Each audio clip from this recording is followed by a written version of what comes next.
This is how it begins. With a lie. Lying to your best friend is one thing.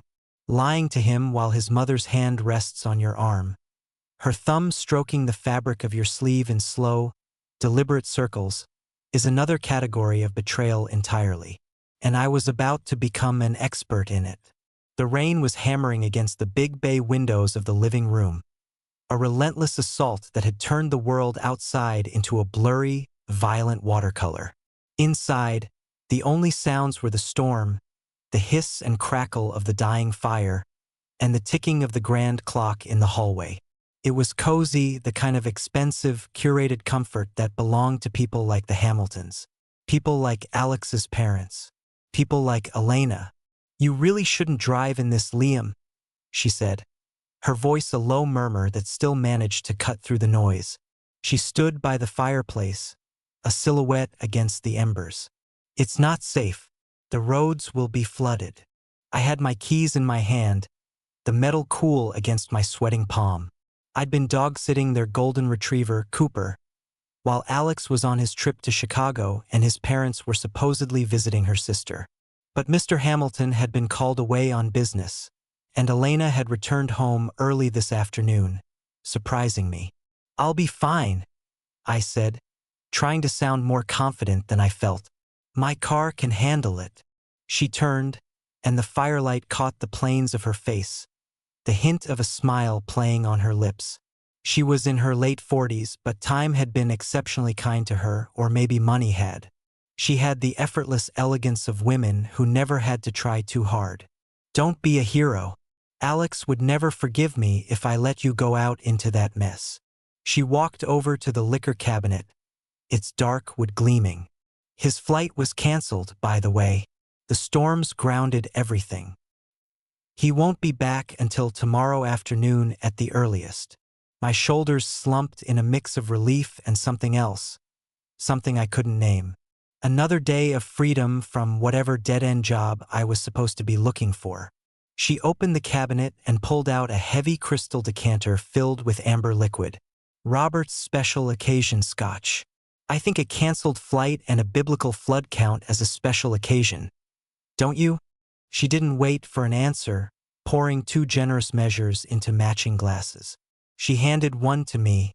"The guest room is all made up. Please, stay."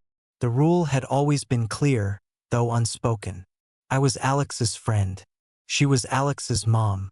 There was a wide, uncrossable chasm between us, defined by years and propriety. But tonight, with her husband away and her son stranded miles away, the chasm seemed to shrink. The air grew thick. We sat on the large leather sofa, the space between us charged. We talked about Alex, then about my college graduation, my uncertain future. She listened with an intensity that was unnerving. Her gaze didn't waver. "You've grown up, Liam," she said softly, her eyes tracing the line of my jaw. "It seems like just yesterday you were a lanky teenager breaking our sprinkler with a stray baseball." "I'm still sorry about that," I mumbled, feeling a blush creep up my neck. "Don't be." Her smile widened. "You're a man now." The way she said it, a man, sent a jolt through me. It wasn't a motherly observation. It was a statement of fact, a recognition. Just then, her phone, lying on the coffee table between us, buzzed to life, its screen illuminating her face. The name displayed was Alex. My heart hammered against my ribs. The external world, the real world, was crashing back in. Elena picked up the phone, her expression unreadable. "Hi, sweetie," she chirped, her voice perfectly normal. A beat. "Yes, he's still here. The storm. He was just about to leave." She held the phone out to me. "He wants to talk to you." My mind raced. The lie was already in motion. I took the phone, my hand trembling slightly. "Hey man, yeah, it's crazy out there. I was just heading out." As I spoke, forcing a casual tone, Elena leaned closer. I could smell her perfume, a faint scent of jasmine and something warmer, spicier. She reached out and brushed a piece of lint from my collar. Her fingers grazed the skin of my neck, a featherlight touch that lit a fire down my spine. She held my gaze, a silent dare in her eyes. I almost choked on my next word. "Yeah, Cooper's fine," I managed to say to Alex. "Don't worry about a thing. I'll lock up on my way out." I was digging the hole deeper with every word. After I hung up, the silence was deafening. The lie hung in the air between us, a shared secret. "Well," I said, clearing my throat and standing up, "I should probably head up to the guest room. Thanks again for letting me stay, Elena." I walked towards the grand staircase in the hall, my feet feeling like lead.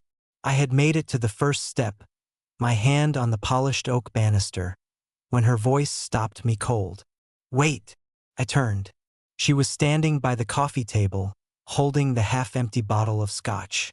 The firelight cast long shadows behind her, making her seem both powerful and terribly alone.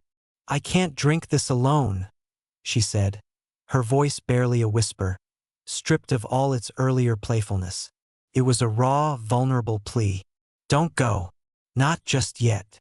I didn't go upstairs. Of course I didn't. My feet felt rooted to the spot, my hands still gripping the cool wood of the banister. Turning back felt like stepping off a cliff in slow motion. I walked back into the living room and sat down, this time closer to her on the sofa. The space between us, once a respectable distance, was now barely a hand's breadth. She poured. The amber liquid sloshed into my glass, a sound that seemed obscenely loud in the now quiet house. The worst of the storm had passed, leaving behind a steady, rhythmic drumming of rain on the roof.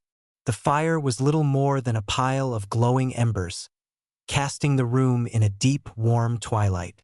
"Thank you," I said, my voice hoarse. "For the drink? Or for staying?" she asked, her eyes not leaving mine as she took a slow sip from her own glass. "Both, I guess." We drank in silence for a moment. The shared lie to Alex was a strange, invisible bond connecting us. It had changed the dynamic completely. I was no longer just her son's friend. I was her accomplice. "He's a good man, Robert," she said suddenly, staring into the dying fire. "My husband. He's a good provider, a good father. But he's always gone." She swirled the scotch in her glass. "I feel like a ghost in my own home sometimes. A piece of the furniture he invested in. Something to be polished and maintained, but not really seen." I didn't know what to say. This was uncharted territory. This was the kind of raw, painful honesty you don't share with your son's 23-year-old friend. I just nodded, listening. "You, on the other hand," she continued, turning her gaze back to me. "You see things. I've noticed. The way you look at a room when you walk in. The way you watched me this afternoon when you thought I wasn't paying attention." My blood ran cold, then hot. "I was just—" "It's okay," she interrupted, a soft smile returning to her lips. "It's nice to be seen." She laughed at some stupid joke I made about my post-college job hunt. A genuine, throaty laugh that made my stomach tighten. As she laughed, her hand came to rest on my knee. It wasn't a quick, friendly pat. It was a placement. Her fingers were warm, her touch firm. A brand. My entire body was aware of those 5 points of contact. The bottle of scotch on the table was the centerpiece of our little conspiracy. It was a tangible symbol of the boundary we were crossing, the level of liquid a measure of our shared transgression. The conversation faded. The rain whispered against the glass. We just sat there, her hand on my knee, the silence humming with everything we weren't saying. I could feel the heat of her leg next to mine. I turned my head to look at her, and she was already looking at me. The air crackled. This was it. The point of no return. Her eyes flickered down to my mouth and then back up. I leaned in, drawn by an invisible force. Her scent, jasmine and something else, something warm and musky, filled my senses. Her lips parted slightly. Then came a sound that shattered the moment into 1,000 pieces. A loud, sharp knock on the front door. We both jumped, pulling apart as if electrocuted. My heart was a frantic drum against my ribs. Elena's eyes were wide with panic. Who would be here at this hour? She put a finger to her lips, her expression commanding silence. She rose silently and crept to the hallway, peering through the small glass panel in the door. I stayed frozen on the couch, trying to make myself invisible. "It's Mrs. Gable from next door," she mouthed, her face a mask of strained calm. She took a deep breath, smoothed her clothes, and opened the door a crack. "Elena, dear, so sorry to bother you so late." A reedy voice drifted in. "The mailman left this for you at my place by mistake. With this storm, I didn't want it to get ruined." "Oh, Martha, you're too kind." Elena's voice was a pitch higher than usual, bright and brittle. "You shouldn't have come out in this weather." "Nonsense. I saw the lights on, so I knew you were up. Is Robert back?" "No, not yet. Just me having a quiet night in." Elena lied smoothly. The words twisted in my gut. After another minute of excruciating small talk, the door closed and the lock clicked into place. Elena leaned against it for a full 10 seconds, her eyes closed. The spell was broken. The intimate bubble we had built was gone, replaced by the cold, harsh reality of risk. The room felt 10 degrees colder. She walked back in, avoiding my eyes. She picked up her glass from the table but didn't drink. The silence was thick with awkwardness and unspoken fear. "It's late," she said finally, her voice flat. "You should get some sleep." She turned and walked toward the stairs, not looking back. A wave of disappointment, mixed with a cowardly sense of relief, washed over me. It was over. But just as she reached the bottom step, the same spot where I had stood before, she stopped. She didn't turn around. She just spoke to the empty hallway. "Tomorrow morning, before you go." Pause. "Help me finish it. I don't want Robert to see how much is gone." I barely slept. The guest room was luxurious, the bed an ocean of soft linens and pillows, but my mind was a racetrack. Every time I closed my eyes, I saw her face in the firelight, felt the ghost of her hand on my knee. When dawn finally broke, casting weak gray light into the room, I felt exhausted. I found her in the kitchen. She was dressed in yoga pants and a simple gray t-shirt, her hair pulled back in a loose ponytail. She looked younger, more approachable, and somehow that made the situation even more complicated. The kitchen was bright and airy, a stark contrast to the shadowy intimacy of the living room last night. Sunlight streamed through the windows, glinting off the stainless steel appliances. The air smelled of fresh coffee. The atmosphere was aggressively normal. "Morning," she said, her voice even. She gestured to the coffee maker. "Help yourself." The bottle of scotch stood on the gleaming granite countertop. It wasn't an invitation anymore. It was an accusation, a silent testament to our near-miss. We drank our coffee in a stilted silence, the unspoken tension a third person in the room. I was formulating my escape plan, a polite thank you and a quick exit, when her phone rang again. A cheerful electronic jingle that made us both flinch. It was a video call from Alex. "Mom, hey!" His voice boomed from the small speaker. Elena's face went pale. She propped the phone against the fruit bowl, forcing a smile. "Just wanted to check in. Liam gone yet?" "Morning, sweetie." "No, he's just having a coffee before he heads out," she said, her voice miraculously steady. She shot me a look of pure panic.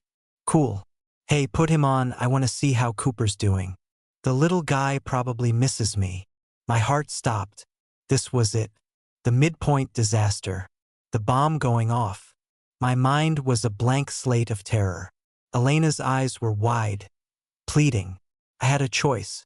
I could make an excuse, say I had to leave right now, and run. It would be awkward but safe. The lie would hold. Or I could double down, step into the frame, and risk everything for a woman I'd known my whole life but only really met last night. I took the phone. "Hey man," I said. angling the camera so it only showed my face and a neutral slice of the kitchen wall. Here's the furry menace. I flipped the camera and panned around to find Cooper snoozing on his bed by the back door. The camera swung past the countertop, past the damning bottle of scotch. I held my breath. He looks peaceful, Alex laughed. Lazy bum. Hey, is that a new coffee machine? Pan back. My blood turned to ice. The machine was right next to the scotch. No, same old one, I lied, my hand shaking as I kept the camera firmly on the dog. Anyway, I gotta run. Talk later. I ended the call before he could protest. I set the phone down, my chest heaving.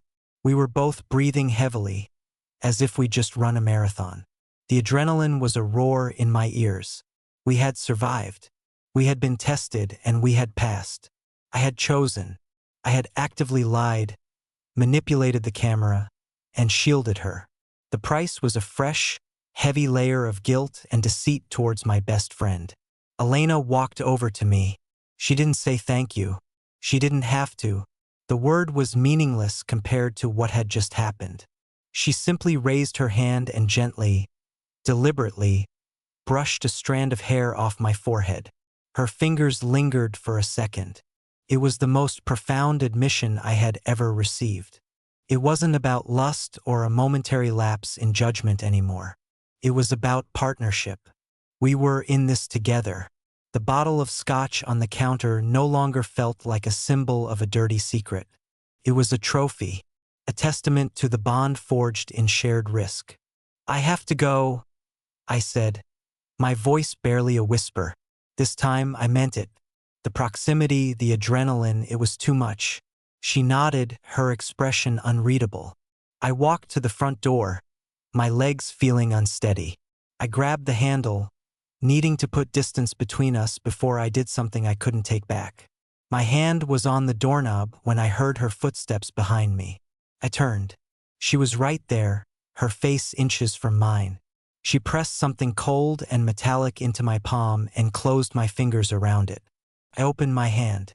It was a key, a single heavy key. The side door, she said, her voice low and urgent. In case Cooper needs walking again, or if another storm catches you nearby. Her eyes held mine, and the meaning was unmistakable. It wasn't a key for the dog. It was a ticket, an invitation to the next chapter. The key lived in my pocket.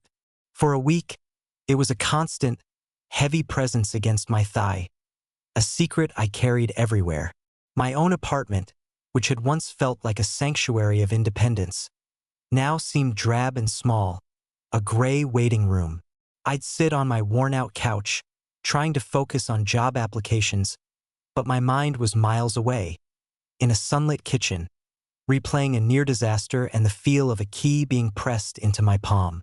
I was living in the aftermath, a state of perpetual low-grade adrenaline. The tension had followed me home, a ghost in my apartment. I'd check my phone constantly, not even sure what I was waiting for. A text? A call? A sign? The call, when it came, was from Alex. Dude, are you packed? The concert's this weekend, remember? I scored us backstage passes through my dad's connection. It's going to be epic. His voice was pure, uncomplicated excitement, a voice from a life that felt like it belonged to someone else now. My throat went dry. The concert. We'd been planning this for months. It was our post-graduation celebration. A wave of nausea hit me. I looked at my phone at the empty message screen. Couldn't go. What if she called? What if this weekend was the only chance? The key in my pocket felt 100 pounds heavier. Man, I can't, I stammered, the lie tasting like ash in my mouth. I'm so sorry. My uncle just offered me some freelance work, a huge project. The deadline is Monday. I can't turn it down. The silence on the other end of the line was deafening. Work? Seriously? Over this? Alex sounded more confused than angry. Liam, we've been planning this since January. I know, and I'm gutted. I really need the money, man. I'm broke. It was the most pathetic, flimsy excuse, but it was all I had. I was sacrificing the biggest plan I had with my best friend for the ghost of a possibility, a what if. The guilt was immediate and suffocating. After I hung up, I couldn't sit still.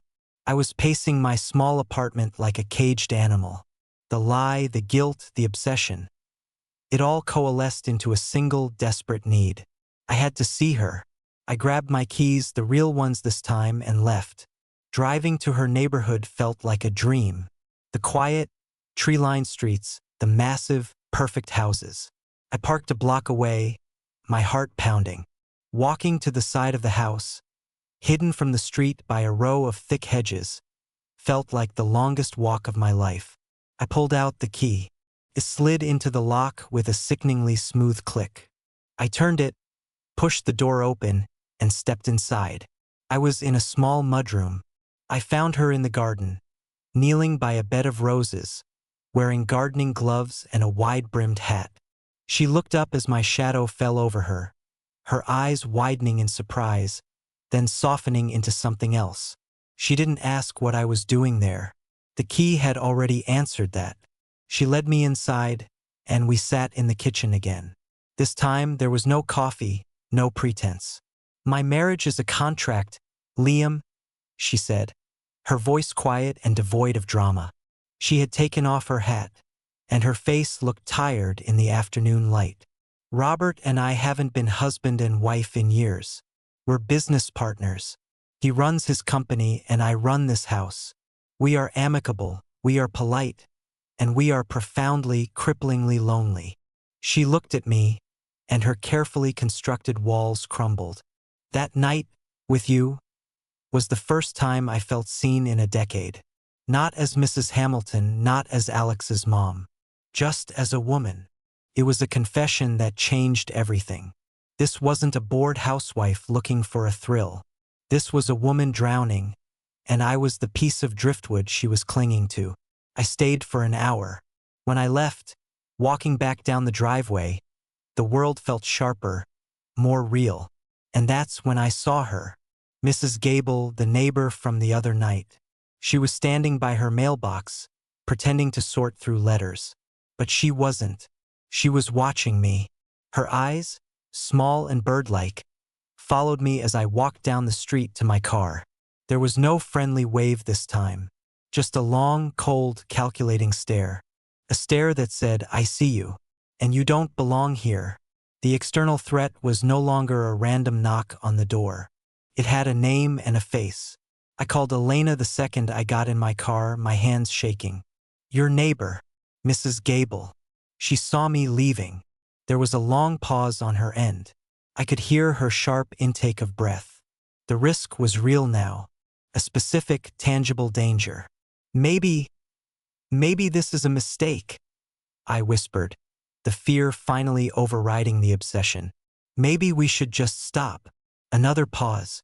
The silence stretched, filled with the hum of my car engine and the frantic beating of my own heart. I thought she was going to agree. I expected her to. "Robert is home for the weekend," she said finally, her voice tight, controlled. She ignored my suggestion completely.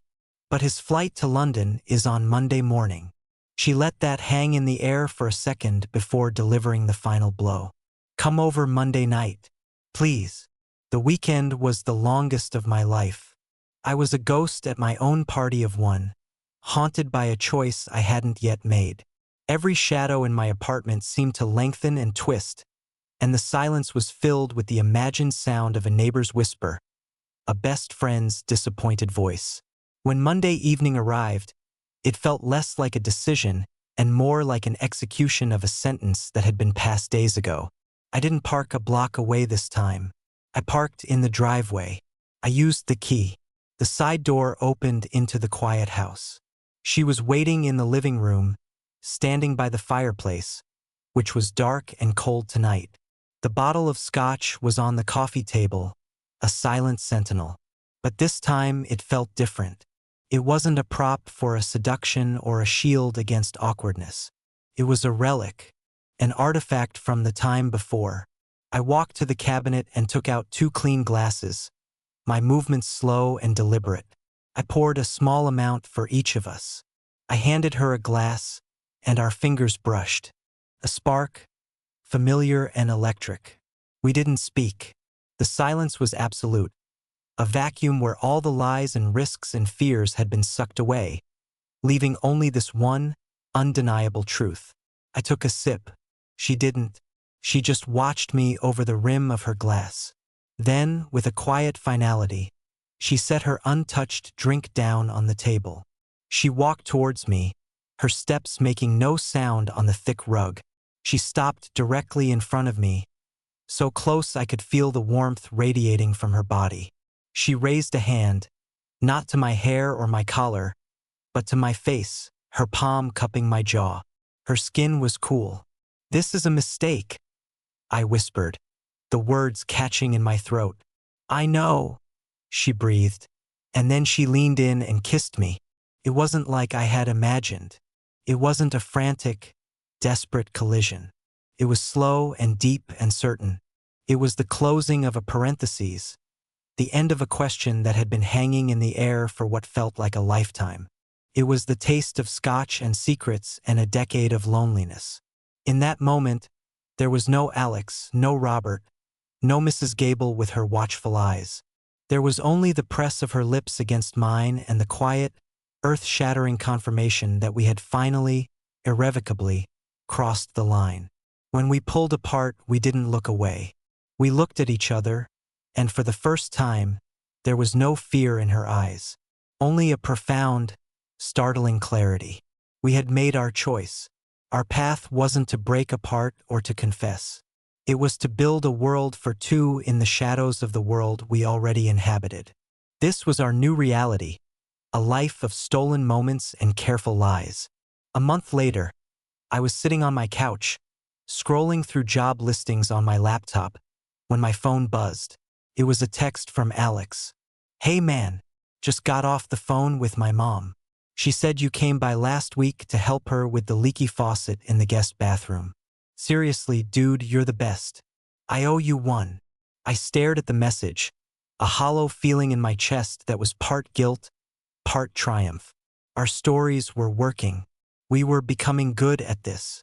Deceit was our new language. I typed back, "No problem, man.